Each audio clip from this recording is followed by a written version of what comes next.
Those of you who know me know what I'm going to say already. Rodney King was a victim and still is a victim of the New World Order and a disgruntled bunch of rabble scum who happen to be of European descent. And the type of scum who are disgruntled at the very idea that there are black people who have been let off for crimes. When they think all black people should be, to put it quite frankly, hung by a rope. And they're the same ones who didn't meet me at the park, but I'm not going to get into that. How I gave the Aryan Nation and the Aryan Brotherhoods 10 different chances to meet me at the park. They couldn't send anybody. They never did. They're cowards, period. Now, back to the issue at hand, besides the fact that the ancient Egyptians were black and ruled the world, while white people came in and stole the ideas and knowledge and were hating on us. Ancient Egyptians were black and then they became mixed black.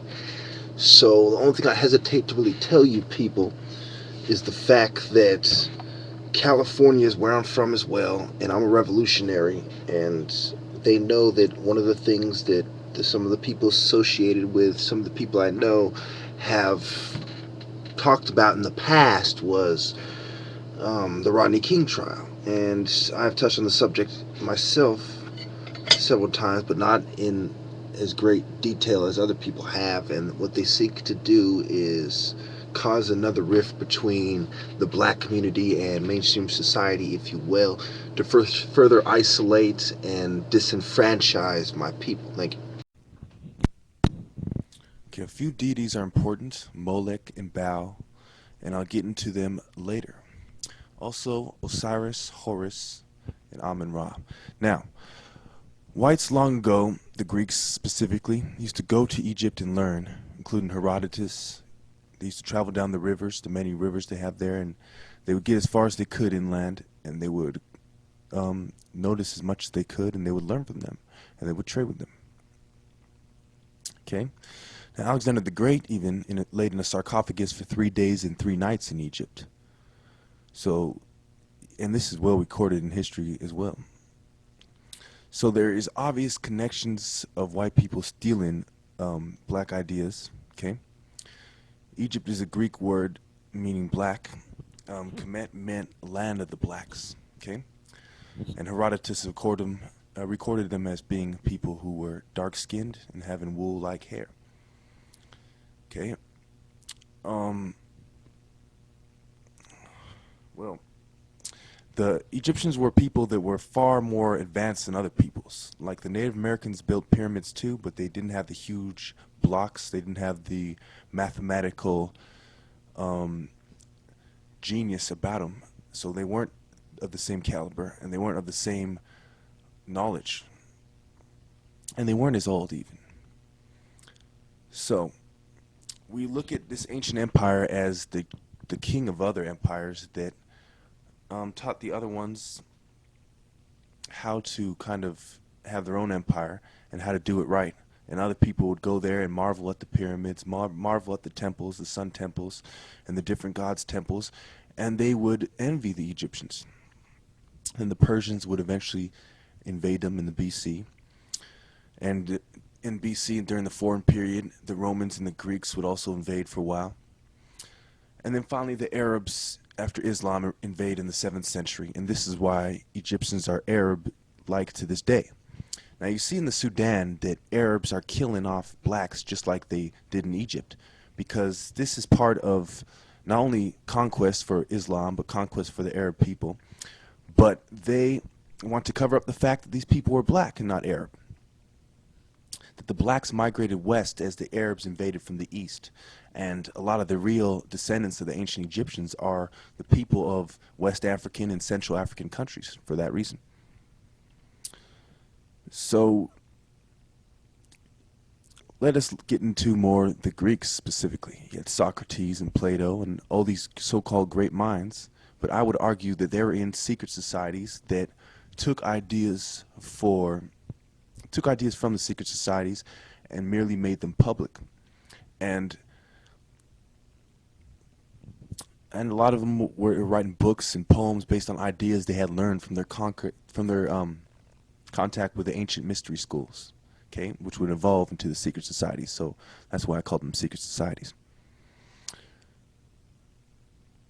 The ancient Egyptians themselves also called themselves KM or Kamal, which meant black people or black god people. Now, we have to realize also that a lot of their religious stories come from ancient Egypt.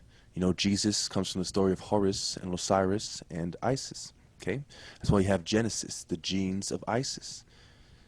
Okay, well, when you look deeply into the Egyptians and to the Jews, the Jews learned a lot from them. So basically we have this migration of people toward Africa, and we have the African knowledge leaving Africa with them as they're expelled, and then they take credit for them. They take credit for it for themselves, and they remake the deities to white deities.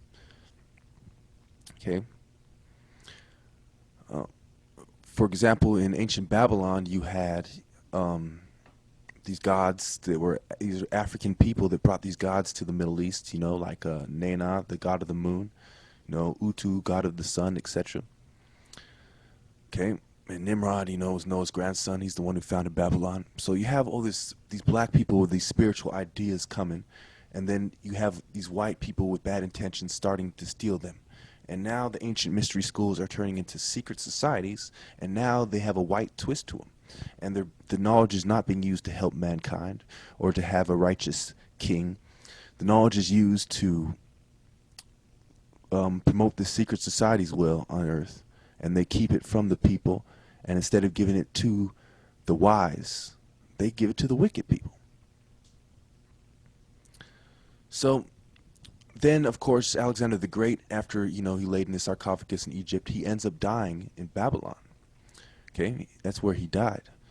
So you see this, all their great generals and stuff from the old times were in mystery schools, and they learned these type of things from the blacks, Africans. Now, you also have to realize that there's a lot of intermixing with ideas, that people all through history are trading with each other and observing each other and exchanging ideas, sometimes flat out stealing ideas, but sometimes it's just friendly exchange. So there was a level of friendly exchange, but not with these deeper, profound spiritual knowledge. There is no friendly exchange. There is white people going in there, conquering for a while, forcing people to reveal their secrets, taking their secrets, and pretending that they were the ones that came up with them. And these are the Illuminati secret societies I'm talking about that have done this, and they are the ones we have around us to this day. And of course, you had a rebirth of the Illuminati in Bavaria in 1776 on May 1st by Adam Weishaupt. Okay, but I'll get into that on my next video because I'm running short on time on this one. Well, what we see also is the astrology that comes from Africa. You know, the pyramids lined up with the 3 stars on Orion's belt. You see that this comes from Africa, and these ideas of astrology and telling stories based on the stars comes from Africa. And you see this idea, it is another idea that's getting stolen as it migrates to the East, to the Middle East, the Far East, and to Europe, etc. And then Western culture is nothing but stolen ideas from ancient African culture with a white man's twist. And then the white man's twist can be quite sinful and deadly at many times. Now, I do not consider myself a racist, but I consider myself as somebody who points out the facts. And these are the facts, that these people have stolen these ideas. Okay? You even look at the idea that the Freemason itself means sons of light. Who are the people of the light? Well, the Egyptians are people who are the light, who became dark because the light shone on them. Because light shines on them so much. Okay, excuse me. So the Illuminati, the light bearers, and Adam Weishaupt admitted that the term referred to Lucifer in secret. But in public, he would say that it simply meant intellectual ones, enlightened ones. But in secret, he says, we are the light bearers of Lucifer. and he made that known to his secret groups. And you also see people exposing that they found documents from Russians during the time of Stalin and later, where you see Illuminati stamps being used, and they talk about subversive methods of controlling the world, and they talk about infiltrating other governments, etc. But I'll get into that more in my next video.